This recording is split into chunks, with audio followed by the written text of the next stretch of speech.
Yo, what's up mga lord? Si Spaghetti Peps TV. Welcome back po sa ating channel. Grabe naman po talaga tong administrasyon ni Bongbong Marcos Jr. Ito po, DILG Secretary John Vic Remulla. Ewan ko na lang kung matuwa kayo sa mungkahi niya. Sabi niya dito mga lodi, move on na tayo sa flood control na yan. Papasok na ang summer. Wala nang tag-ulan.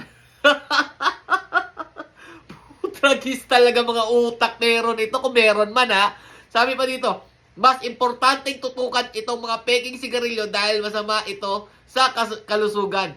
John Vic Remulla, DILG Secretary. Post po ito ng ikulong na yan mga kurakot na page. Ayan mga lodi, makita ko lang po sa inyo. Anak ng tinapay, anong pumasok sa utak mo, Mr. John Vic Remulla? Ano yun? Okay lang na mawala yung pera na ginamit doon sa flood control, na maanumalyang ghost projects? Kalimutan na lang namin dahil wala nang baha. Hindi na tag-ulan.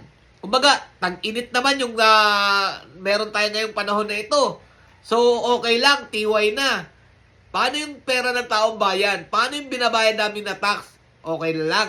Tama na. Huwag na natin imbestigahan. Kasi nga, ang merong pakana niyan, alyado ni Bongbong Marcos Jr. Masisira ang pangalan niya. Baka nga, kasama pa siya dyan dahil siya po ang taga-pirma Kaya ayaw nyo bang paimbestigahan? Itigil na lang investigasyon? Dahil lalo kayong malulugmok o bababa ang ratings ninyo? Ganun ba ibig mo sabihin, Mr. John Vic Remulla? Ay, napakaswerte nyo naman kung ganun palang gusto nyong pairalin. Dahil nga po, sabi niya, sa akin pagkakaintindi, wala nang baha, hindi na daw po tag-ulan, okay na. Kalimutan natin, dito po tayo mag-focus sa mga sigarilyong peke. Ang galing mo talaga. Tapos ito pa yung matunog na tatakbo daw presidente ng ating bansa. Ano mangyayari sa ating bansa kapag naging presidente ang ganyang klaseng pag-uutak? Huwag po natin kalimutan kung ano po yung nangyari. Marami pong mga lubog sa baha noong panahon po na iyan. Niyabang ni Bongbong Marcos yan, dapat panindigan niya na maraming flood control na naipagawa pero wala naman pala. Puro mga sablay, gumuho yung mga flood control. Tapos maraming mga ghost projects, tapos isinisisi nyo sa mga Duterte. Ngayon sasabihin nyo, huwag na natin pag-usapan yan, mag-focus tayo dito sa mga peking sigarilyo, ganun ba yun? Ay, napakahayahay nyo naman. Saan napunta yung pera namin? Kung hindi nyo pa iimbestigahan. Ito mensahe niya mga lodi para sa mga nagbebenta daw po ng mga peking sigarilyo. Dapat kayo po magtago na dahil ito po yung mensahe niya. Panoorin nyo. Pakiusap ko sa lahat ng nasa palengke sa buong Pilipinas. Sa sunod na linggo ay magre-raid na kami.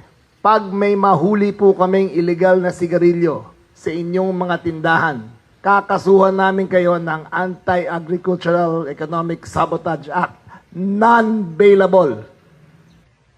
Kayo mga lodi, tatanungin ko kayo, matutuwa ba kayo sa mensahe ni John Vic Remulla o maiinis?